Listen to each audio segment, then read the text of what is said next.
what we're here to do these next 10 weeks is what we're calling True Insight Parenting Strategies. This is not just the basic kind of how to be a dad, how to be a mom. We're going to get some of that. But we're also going to kind of dig a little bit deeper. And we're going to kind of find out a lot of stuff about ourselves. We're going to do a lot of self-exploration, and that's going to start tonight, because that's kind of where parenting starts. We're also going to do some exploration into the brain and the body and the nervous system. And knowing kind of our biology will help us be better parents and also help us understand our kids better. You're going to get to know some words really, really well, words like attachment.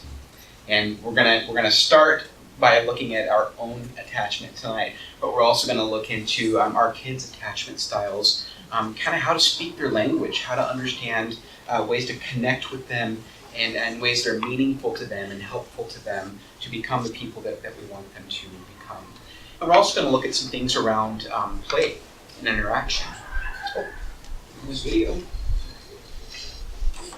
how to play in ways that build attachment with our kids and that build some just stronger bonds with our kids, and also help them learn the things that we hope that they will learn to become great, responsible citizens in the world. And we're also going to look at problem solving, like how to, when we've done all of our plans, we've done our self-control plans, we've done our intervention plans, and we're trying to build these really rich environments, and we still hit a bump. We're going to learn what to do then, what to do next once we hit those bumps. So what this is going to represent too is kind of a wide base of knowledge. This isn't just Corey's mind, and a lot of facts that he's come up with, because I try to be a little better with your time, and I don't want you just to sit around with me talking about my own ideas, because that could get really weird.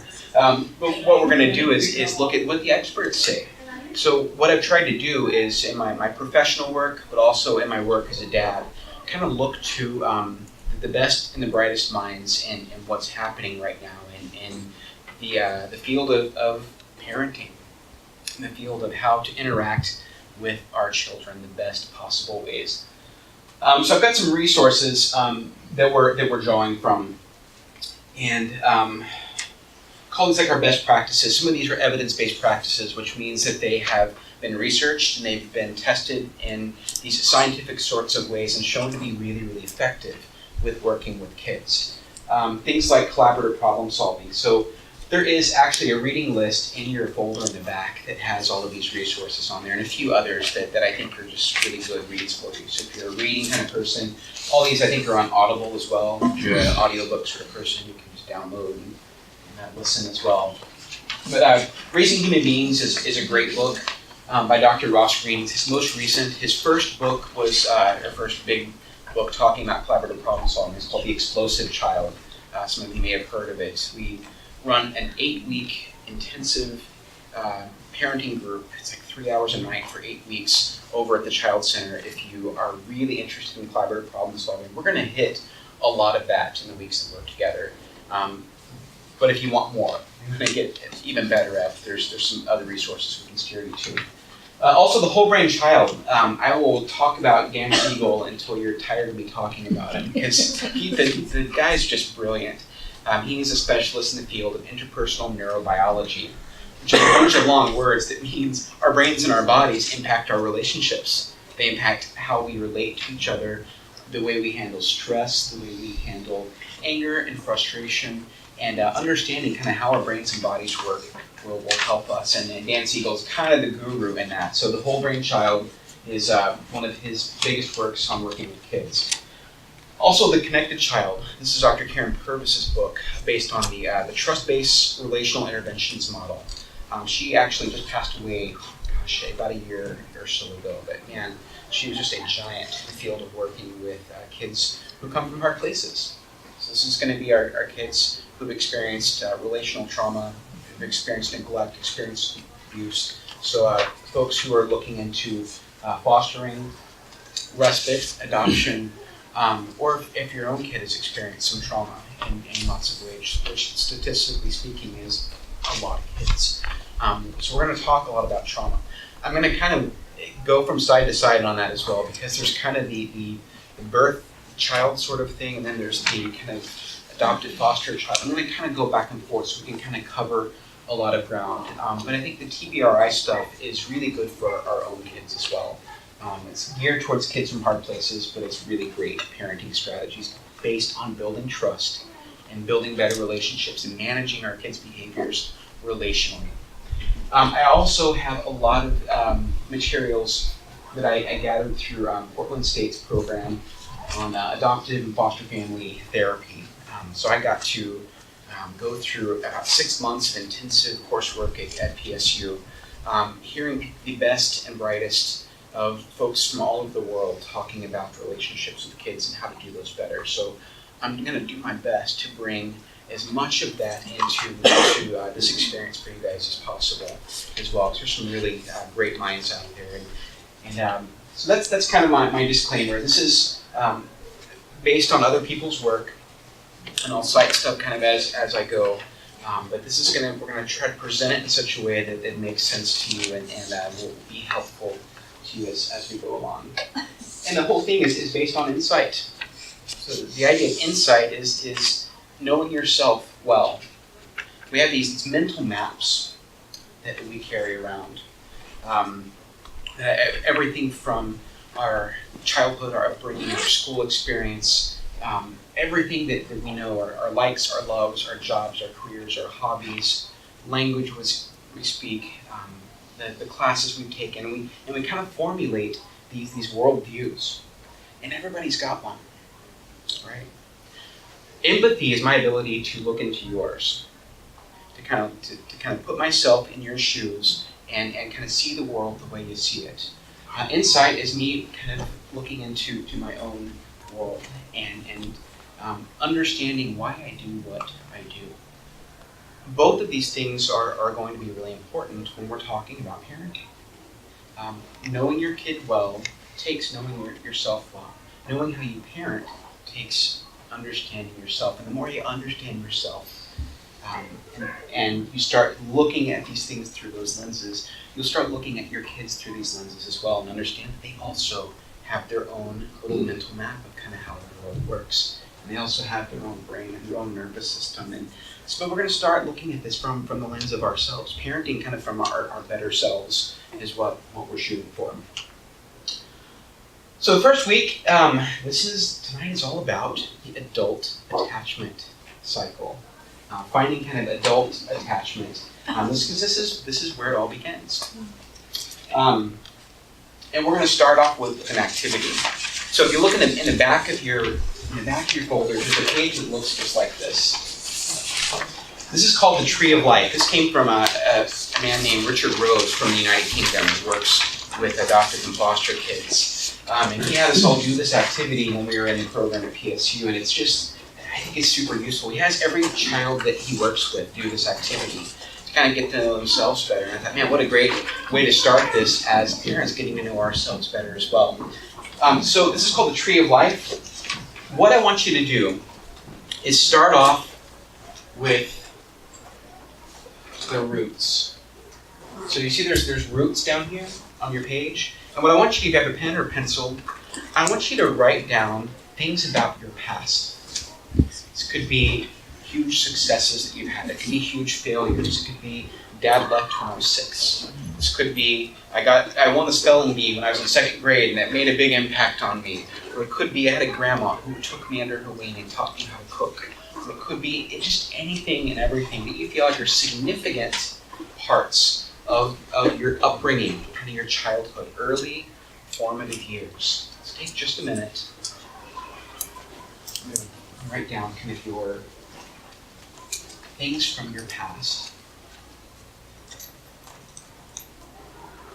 They could be more recent things too. It could be that you experienced a rough divorce, you were let go from work at one point. You got the best job you could ever hoped for, finished college. Things that are in your past.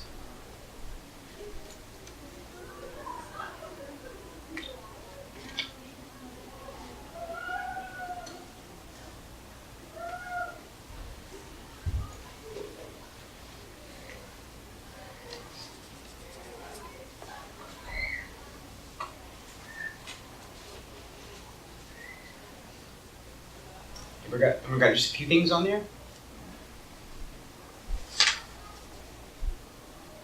Another minute or so.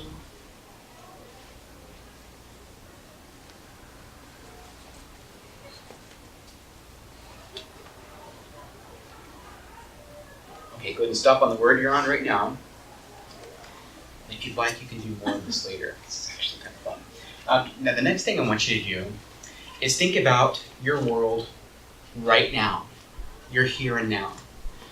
Things that make up your right now present world, where you work now, friends that you have, social clubs you're a part of, if you're part of the faith community, if you're what you do for a living, what are your hobbies, things that are kind of the here and now sort of stuff. Can be really, really good stuff, can be really, really hard stuff, just things that kind of make up your mental map of your right now world. You're a student, you're a mechanic.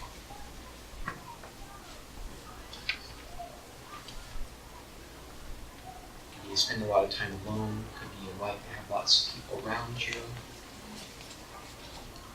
You like to cook, work on cars.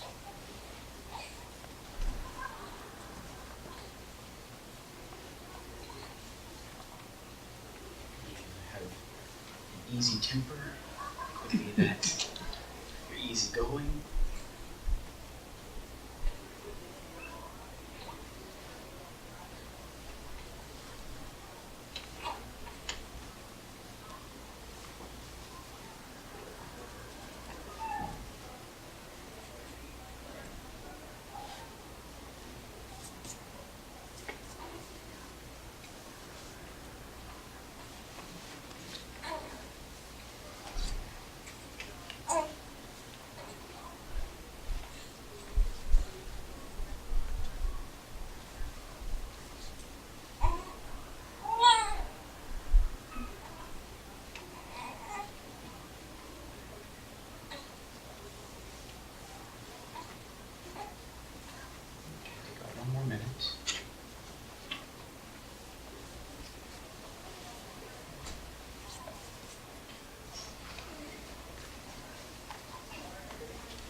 Okay, now I want you to think about this. So the roots represent our past, the leaves represent our future, and the trunk is kind of the lens through which we see the world. Kind of the past leads into our present.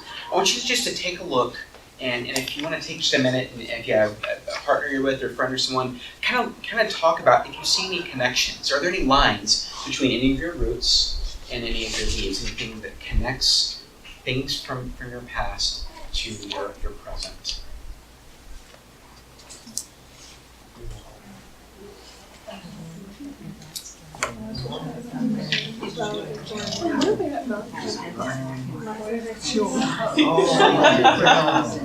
Connections there? I just have time. The different schools I've been to, the different schools I've been to. I was honestly Which schools the kids that we're already with. Yes, that says something. So it's not necessarily quick to judge. Because different backstories. You wouldn't know. I know like one of the quotes they and so a lot of these things for my past that part of it. Some of them are just for chill. I don't have a lot of that.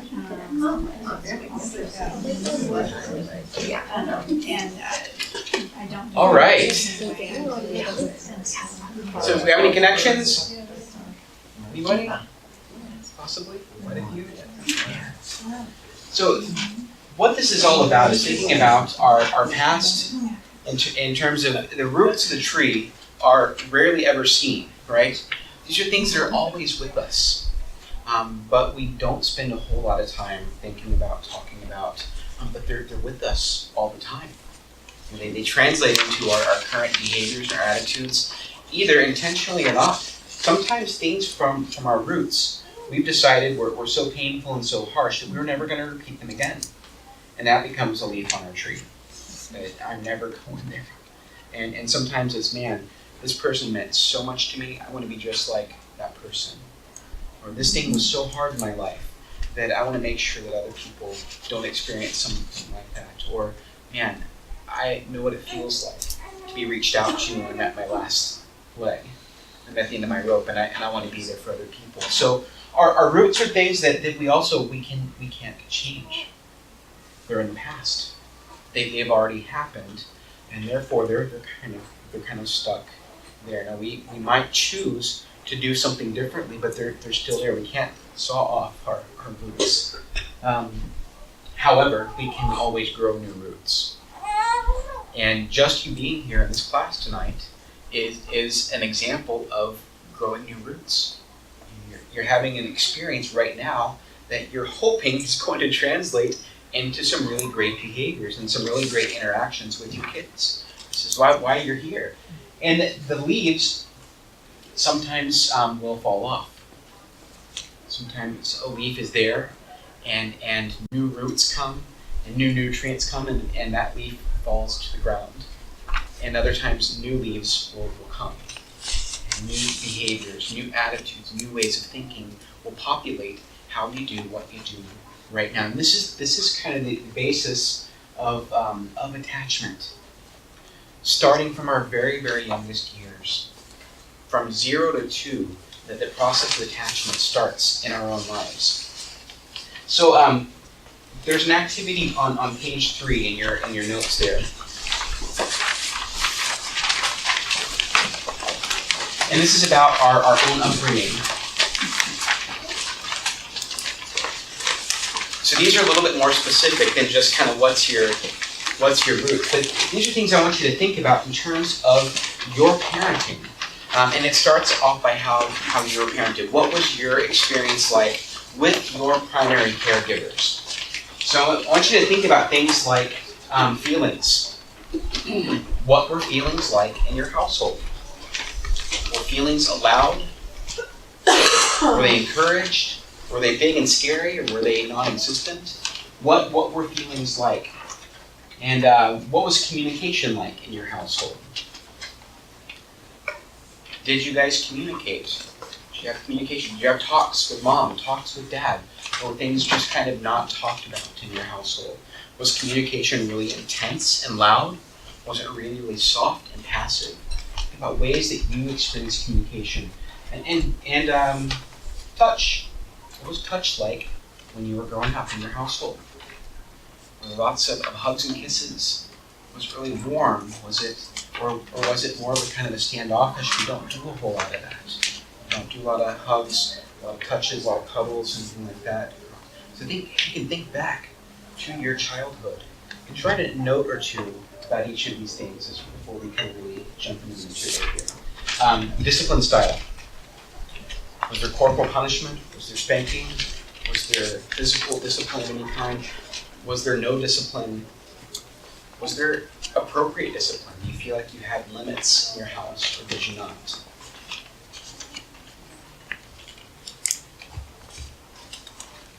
And also, what were needs met in your household? You feel like when you express needs, did people listen to you? Did they hear you? Did they make efforts to meet your needs as a child growing up?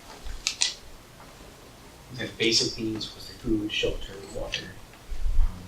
Emotional needs. Did you know you were loved? Did you know you were cared for? Kind of those higher level needs. Did you feel encouraged? Did you feel like you could do anything because you had grown-ups supporting you, or not? When I say parents, I'm not meaning just even in the traditional sense, like mom and dad. Was it just mom? Was it dad? Was it grandparents you were raised by? Was it a neighbor? Were you in foster care? Whatever it was, that the system that you grew up in, I was thinking about that.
All right.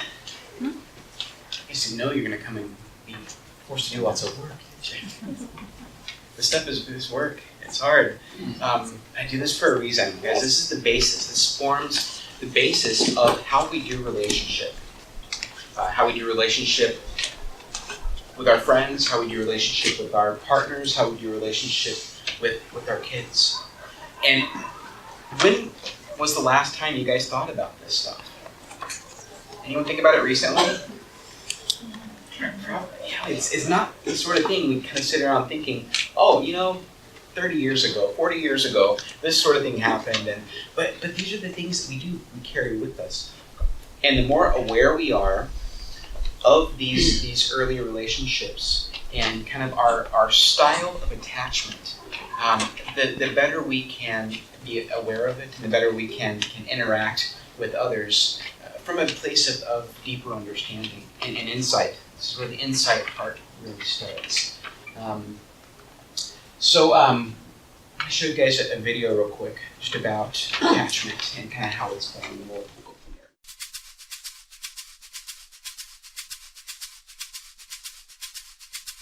Our deepest longing is to have stable, satisfying relationships, but the painful fact is that very large numbers of relationships have one painful episode after another, or seemingly intractable, miserable conflicts running through them. It's one of the biggest questions there is. Why is it so hard to be happy in love?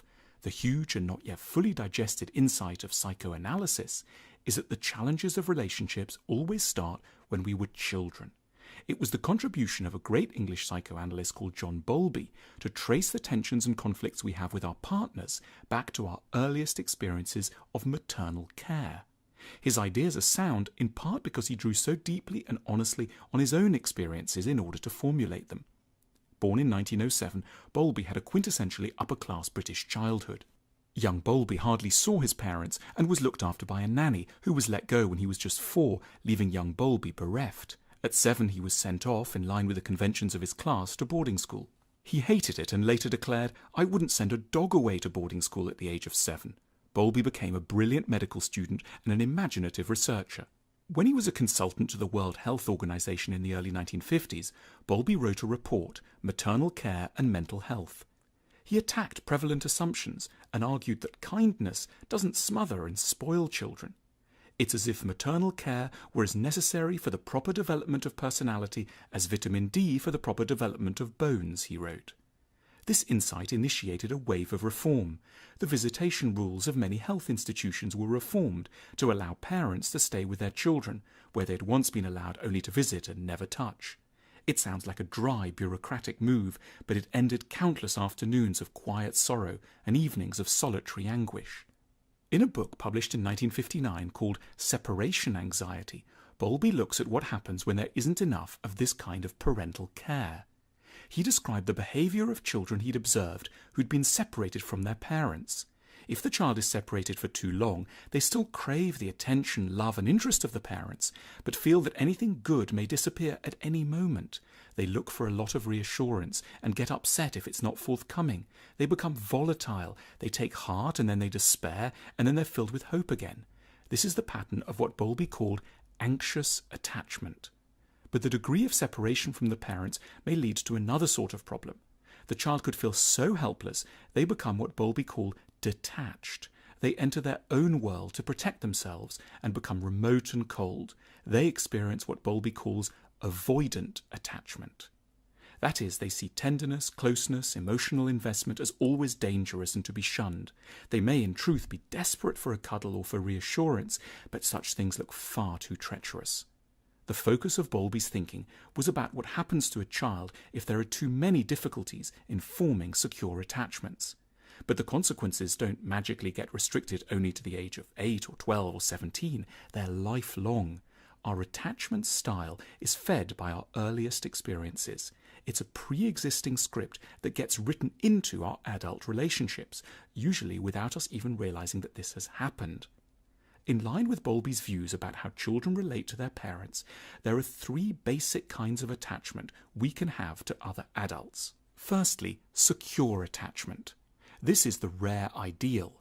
When you're securely attached, if there's a problem, you'll work it out. You're not appalled by the weakness of your partner.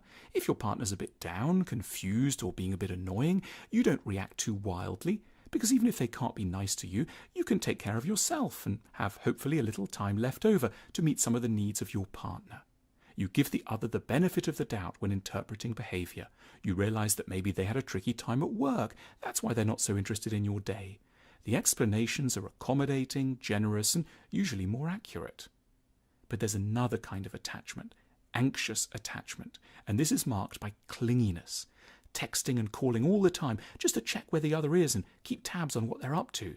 You need to make sure the other person hasn't left you or the country. Anxiously attached people become coercive and demanding and focus on their own needs, not their partner's. Anxious attachment involves a lot of anger because the stakes feel so high. A minor slight, a hasty word, a tiny oversight can look to the anxiously attached person like huge threats. They seem to announce the imminent breakup of the whole relationship. One feels, the reason you don't tell me that the minestrone soup I made is delicious is that you don't love me and are planning to leave me, when the true explanation may simply be that one's partner is mulling over a very tricky bit of news about a contract at work. Avoidant attachment means that you would rather withdraw and go away than compromise, get angry, or even just get close to another person. If there's a problem, you don't talk. Your instinct is to say you don't need the other person, especially if you're lonely. Avoidant spouses often team up with anxious ones. It's a risky combination. The avoidant one doesn't give the anxious one much support, and the anxious one is always invading the delicate privacy of the avoidant one. Bowlby helps us to feel more generous and more constructive about what these partners are doing when they upset or disappoint us.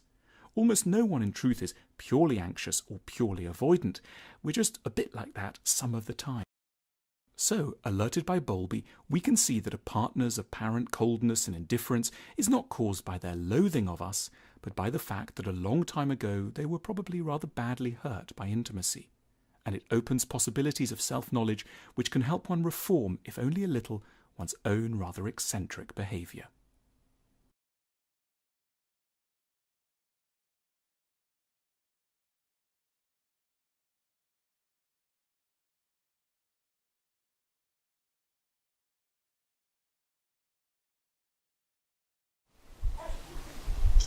All right, what do you guys think of that? Any insight, comments? See themselves or someone else? See my daughter. See your daughter? Yeah. Okay. Anxious attachment. Anxious, okay. Yeah. Yeah. You see some anxious too. You know what that looks like, huh? Yeah. You can tell what that looks like in our kiddos. Anyone see any of the styles in themselves? Yeah, we all have them, don't we? One of those three, and there's a fourth who wasn't mentioned on there, and that's fearful and disorganized. And I'll talk about that a little bit more later. But to give you an idea, I'll give you three stories of some parents. And we had a first day of school just recently, right? So we had one parent that was taking their kiddo to school, and kiddo was like a fourth grader, and the parent is attached at the hip and is making sure that everything is in line and the kids' shoes are tied and that the kids are remembering the right things to say and that they've got all their books and they're checking their supplies, and then they go in the door and they check the supplies again, and they're meeting all the teachers and they're meeting all the principal, and the kid sees the a friend from last year, runs up to give the friend a hug, and the parent gets offended because the kid's leaving. Right, and because they're going to see and spend time with someone else, and the parent feels that offense. Why would they not? I'm here to be with them. What's wrong with them? Why can't they honor that I'm here to be with them? What might be going on with this parent? Anxious. Yeah, there might be some anxious attachment there, right? It's easy to. It's like I want you to be right here. This is like the helicopter parent. You guys heard this term? Mm-hmm. I'm just going to kind of flutter around and keep really, really close. And the kid's natural sort of coming in and going, it can be easily sort of misinterpreted. Another story, parent number 2. This is a parent who, first day of kindergarten, and this is a true story.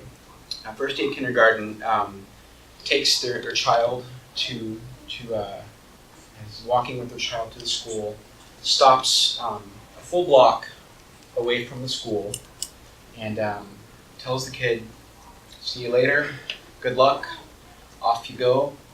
And the kiddo cries and is scared and walks. She's never been to school before, had no introduction to the school at all, and she's just got to figure it all out on her own.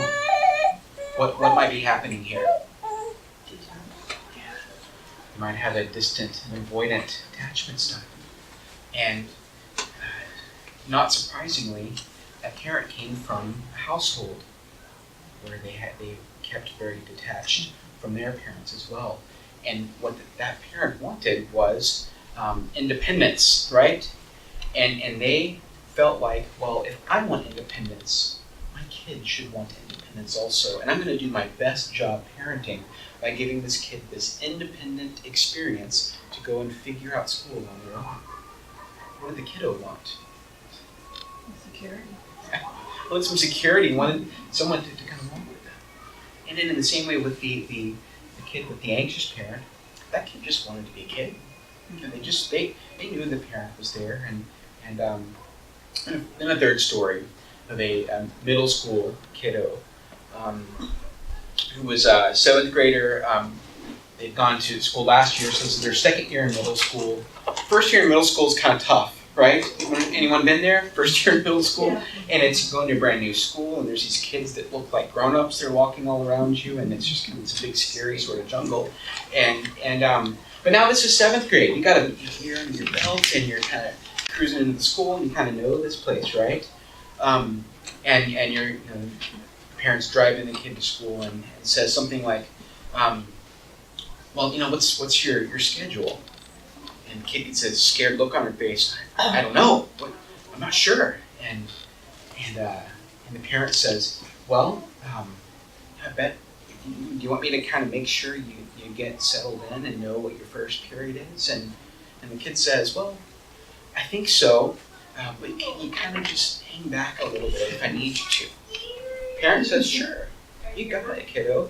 If that's what you need. I'm here for you if you need me. But I want to respect your distance if you need that as well. That's security.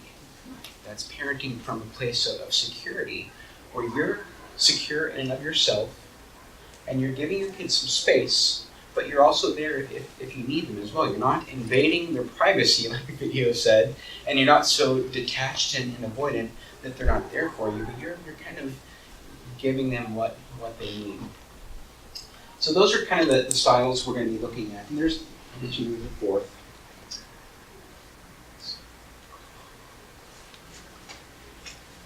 And we'll get to that as we talk about how this stuff is formed. So this is what's called the attachment cycle. There's a thing on this in your notes there. This is Bowlby's theory. Mary Ainsworth talked about this as well. These are basically the building blocks of how we form attachment. And the experts say that this literally starts the first 2 years of life. As a baby comes into the world, they're looking for someone looking back for them, so that they know that they can trust, and they're building their sense of self and their sense of others, and they're getting to know the world around them and how it works. And it all starts with the felt need. So as the baby comes into the world, their first moments of life are probably pretty scary, but eventually they're kind of getting used to lights and air and things like that. And eventually the baby is going to get this really uncomfortable feeling in their tummy, right? They're going to get hungry. And that pain happens, and they don't have words for this. This is all pre-verbal. They're only experiencing this through their senses. So their senses are telling them something's not right here. This is survival, right? This is how we live, is our body tells us something, and we have to respond to it. So the baby, in the first minutes, in the first days and months of life, as they feel that yucky feeling in their tummy, what do? Yes, they cry. This is their expression of felt need. The baby feels a felt need. They express that need the best way they can, which is, I'm going to be as loud as I can. So hopefully that person that's listening is going to see me and they're going to do something. Now, ideally, that grown-up, when they hear the expression of a felt need, what are they going to do? They're going to respond. They're going to take that little baby and they're going to hold him, and they're going to try everything they can to get the baby to not cry. They're going to soothe, and eventually they're going to say, this baby's hungry. Right? So the baby's going to get some milk, and the baby realizes, wow, I had this yucky feeling here. I did that loud thing, and someone came and they put something in my mouth, and then it tasted good and it felt good, and now that yucky feeling's gone. So what have they learned? It works, right? And this is the experience of relationship. Every time this cycle completes, they are building attachment. And guys, on a biochemical level, something happens. When babies are nursing, there's this brain chemical called oxytocin that is released in the brain. And this is a burst of good feeling in the brain. This is good stuff. This is the body's way of saying, that was good, do it again. So you're getting this burst of biochemical energy that's reinforcing this biological activity. And that's the chemical basis of attachment. And this is pretty far out, guys. So we experience this like in partner relationships as well. But this is such a biochemical thing that they've done research, and they found when dads are in the room, when moms are nursing, dads get a burst of oxytocin in the brain. Isn't that wild? So mom and baby are getting it, and dad's not even physically involved in this act, but dad gets a burst of oxytocin too. There's something good about this happening. So the body likes this, the brain likes this, and you start building the building blocks of who you are through these completed attachment cycles. So when someone attends to your felt needs, you're telling yourself something about yourself. What is that baby telling themselves when people attend to their needs? I am what? Important. Yes. What else? Loved. Anything else? Secure. Love, secure, they're there for me. Yeah. Feel important. Feel worth it. Feel valuable. These aren't like verbal words. These are like sensory things that are happening. They feel super good. And they start telling themselves about something about relationship, because a lot of the times it's that same person caring for that baby over and over and over again. And they learn that face means security. It means they're going to be there for me. And they start telling them things about relationships, like relationships are secure, they're safe, they're predictable. I can predict when I express my felt needs, I will have someone that's there to help me take care of those needs. So this happens over and over and over again. It starts in infancy, but it doesn't stop there. You know, our toddlers express felt needs also, don't they? What do toddlers need? Yes, they do. Which is kind of, I mean, it's really true. They need a lot of attention, don't they? Look at me, look at me. They want attention. They're going to express that need for attention, aren't they? Every time you attend to your toddler's bid for attention, that is an attachment experience that you have helped happen for them. And that's telling them something about the world and about relationship. School-age kids, what do they need? Attention, support. Yes, they need those things. They need to know that you're there for them, right? Validation, yeah. This is when they're kind of building their self-esteem and they're building kind of who they are. And what do they do a lot of the times? What do school-age kids do? Ideally. Facebook? I don't know. Yeah. Something like that. They play, don't they? One way or another. If they can play outside, they play outside. If they play inside, they play. They have this need to play. And they're going to let you know about it one way or another. And attending to that need for play, it completes an attachment cycle. And teenagers, they don't have any needs. Yeah, but they're different, aren't they? Teenagers' needs their need for play is a little more sophisticated than your elementary school kiddos' need for play. Their need for attention starts to shift a little bit. And it goes from attention from you to attention from their peers, right? and they're still, and all the basis for this, it kind of creates who you are, and how you walk in the world. And however many times this cycle's been completed for you can kind of shape who you are. And now the interesting thing is that it doesn't always happen this way. Sometimes we have, even in infancy, an infant feel a need and express a need, and something bad happens, right? That bad can look like a lot of different things. The bad can look like, as they're expressing that felt need, that there's no one there, for one reason or another, to attend to that need for long periods of time. And they learn when they express that need, they can't count on someone to meet that need. And they learn that crying thing they do to try to get that need met, it doesn't always work. And if they cry long enough, and there's no response to that cry, they kind of lose their voice. And they realize, what's the point? It's not worth it. If I do this, no one's going to come anyway. So I might need to try to soothe myself instead of looking for someone else to soothe me, which is kind of the basis for that distant, avoidant sort of attachment starting in infancy. That if I reach out for others, I can't count on them to be there for me, so who's got to take care of me? Me, right? This may happen in infancy, may happen in early childhood, it can happen in lots of different ways when we express a need and it's not met. Now, other times, we learn that I have to get really, really loud and really, really clingy and make a lot of noise to get even my very, very smallest needs met.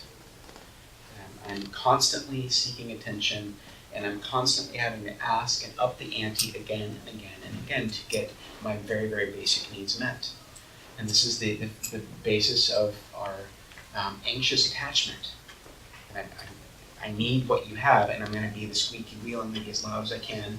I might overly ask for attention because I've learned that I'm not going to get any needs met unless I go to the farthest extremes to get those needs met.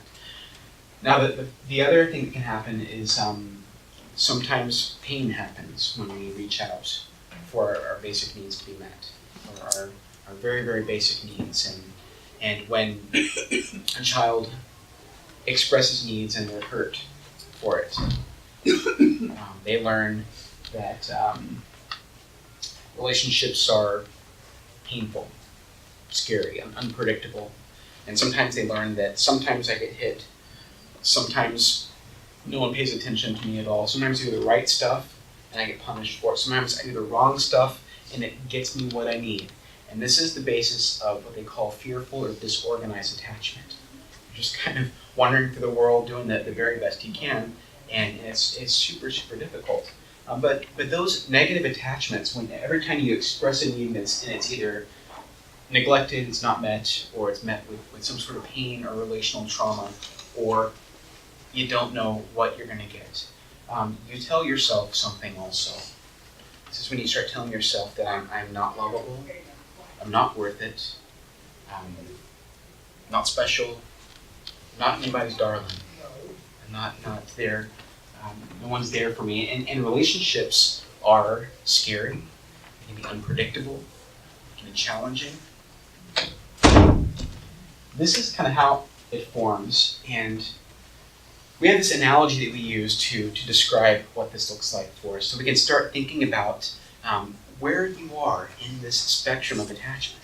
So like I said, it starts in infancy, it builds through early childhood, through our teen years, through our relational years. We're constantly kind of working on our attachment. Now, we talk about this in terms of like having marbles, right? So I feel like if you're going to play marbles, you got to have marbles. And for attachment, we say for secure attachment, this is like when you go to play marbles, you think, I've got my marbles, I got 100 marbles here, and I'm counting on the fact that you have yours to play also. Because that's kind of how we walk in the world. This is secure attachment. This is the kid who had the needs met in whatever way enough to kind of realize that I can trust other people and I'm sufficient unto myself. I'm okay. I'm kind of okay with who I am. I've got 100 marbles, I'm kind of counting on you too also. So that's what a secure attachment looks like. Anxious attachment says, you've got 100 marbles and I don't have any, right? And I'm going to do everything I can to get your attention and to get the marbles from you because I'm not sufficient for myself. I'm counting on your sufficiency to take care of me. So I've got 0, you've got 100. Avoidant says, I've got 100 and I'm not counting on you to have any, right? I worked hard for my own marbles and I'm not going to, if I need marbles, I'm going to be the one that supplies them, not you. This is kind of what avoidant relationships or avoidant attachment looks like. Now these are pretty predictable. Now, if you count on you not having any and everyone else, you kind of know what to do. You just kind of do what you can to get your needs met from other people. If you're avoidant, you kind of know how the world works as well. That you don't count on anybody, and that's just kind of how you walk through the world. Now, fearful, disorganized folks, they feel like they don't have any marbles, and no one else does either, and they're not even sure what this whole marble thing is about. What's marbles? Why are we even playing? All right. Maybe marbles is a bad analogy, though. Another way of looking at this is jumper cables. Anyone got jumper cables? Okay. So if we think about this, a secure person says, I've got jumper cables and other people do too, right? And if you want to use my jumper cables, I'm cool with that. I've got them, and if you must have just forgotten them for some reason, I know you've got them somewhere. So that's what a secure person would say. Anxious would say, I don't have them and I need yours. This is the person who's always asking for other people. You got jumper cables? You have jumper cables? And they know they're supposed to have them, but they just don't, and they don't know where to get them, and they don't, they're asking for someone else's jumper cables. Our avoidant folks say, I've got my own, you take care of your own. You can't have mine. Right? So think about, and we talked about this a little bit on the video, think about an attached, an anxious, and an avoidant working together. That I've got my stuff, you can't have them, and the other person saying, I want all of yours, I don't have any. That's a tough dance, right? And then our fearful disorganized says, I don't even know what jumper cables are. I'm just going to leave my car here. I'm just going to take the bus. I'm just going to walk. I'm done with this. That's kind of how we're going to do it. So these are kind of the words that we're going to use for ourselves and also later for our kids. But I want you to kind of start thinking about this, of how you walk in the world. Think about the experiences that you had early in life, experiences you had later in life, and kind of experiences that you're having now.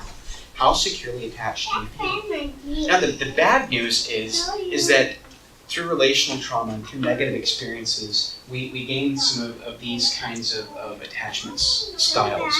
We may be anxious, we may be avoidant, we may be fearful because of things that have happened to us that we had no control over. We did not ask for these experiences in our lives. That's the bad news. The good news is that relationships got us to those places, but relationships can also get us to secure attachment. We have what's called earned security. So at whatever point you are in your life, if you've had a really rotten, really tough, really difficult upbringing, and you're in a really, really good attachment position right now, you're earning security. You're earning points kind of towards that. And there's really not a pure kind of form of any of these. We all kind of have a little bit of each of these at different times. But here's kind of our typical responses. So a secure parent is typically present in their thoughts about attachment, activities, and memories. They're kind of aware of themselves. They're aware of what's going on around them, and they're pretty secure. They feel sufficient kind of unto themselves. Our avoidant folks tend to be dismissive, and they might overly interpret child behavior as independent. So this is the parent who let their kindergartner go to kindergarten for the first day on their own. They misinterpreted the situation as what they would want rather than what the kid needed in that moment. And our anxious folks are usually preoccupied with their own kind of world, and children may have to excessively bid for their attention because they're pretty anxious in their own way of walking in the world. And disorganized, some of us have kind of our own unresolved traumas that we have experienced. Guys, these play out in our relationships with our kids. Knowing yourself, knowing how you attach, knowing how you do relationship is kind of the first step in understanding how you interact with your kid, because these things, they're going to come out.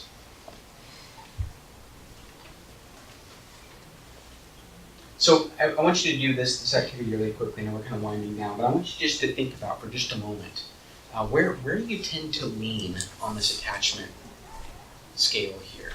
Think about it. Are you a person who's pretty secure in your attachment? Do you feel kind of anxious? Do you feel avoidant? Do you feel fearful? Think about also, especially kind of under stress, how do you respond to relationships? Think about when your kids are making you want to pull your hair out. Where do you lean? Do you kind of get distant? Do you get really into the business of what's going on? Are you pretty secure and they're them and you're you, and you're you're going to get through this? And as you're doing this, so this is on page 3 in your workbook there. Kind of just kind of circle where you think you are. Do you feel like you're all the way over here, kind of in the middle? Do you feel like you're more secure, more fearful? Think about this, and as you're doing that, I want you to practice being kind to yourself about your attachment style, and realizing that most of the time, and this isn't something to judge yourself about.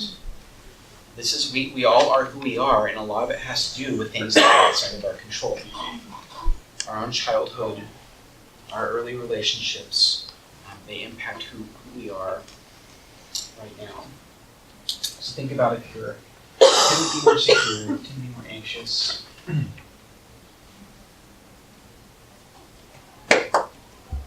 Because here's the thing.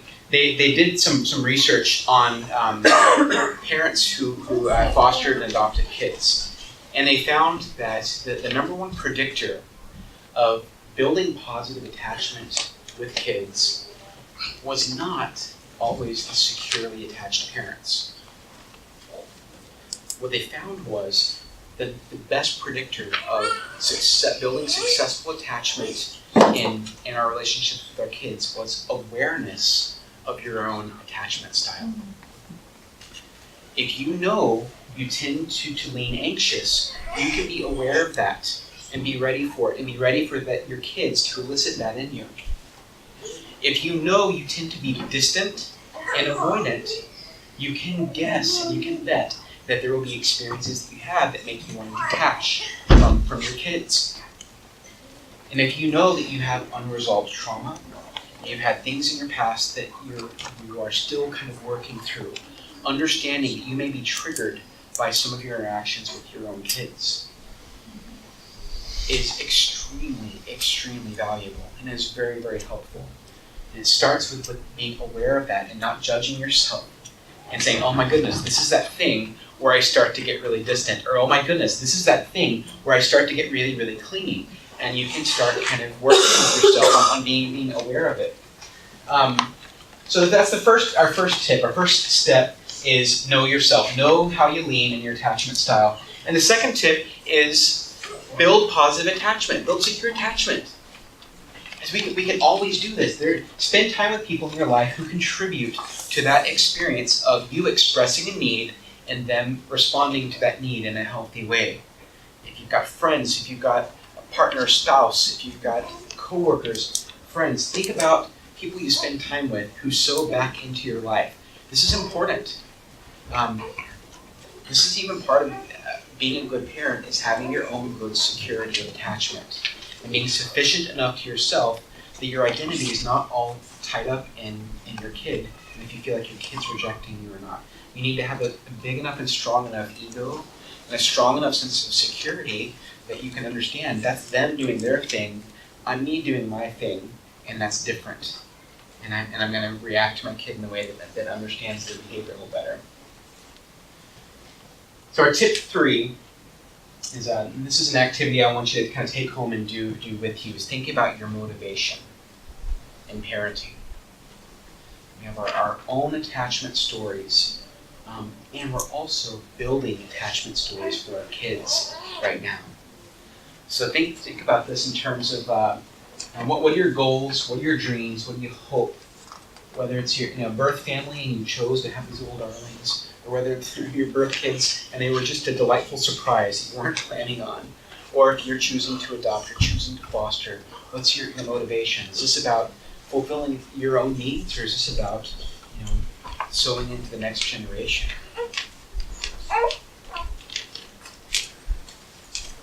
So thinking about you're kind of in charge. You're building the next narrative of relationships because your kids, or the kids that you foster, or the kids you adopt, may be sitting in a classroom like this 20 years from now thinking about, man, what happened to me when I was a kid?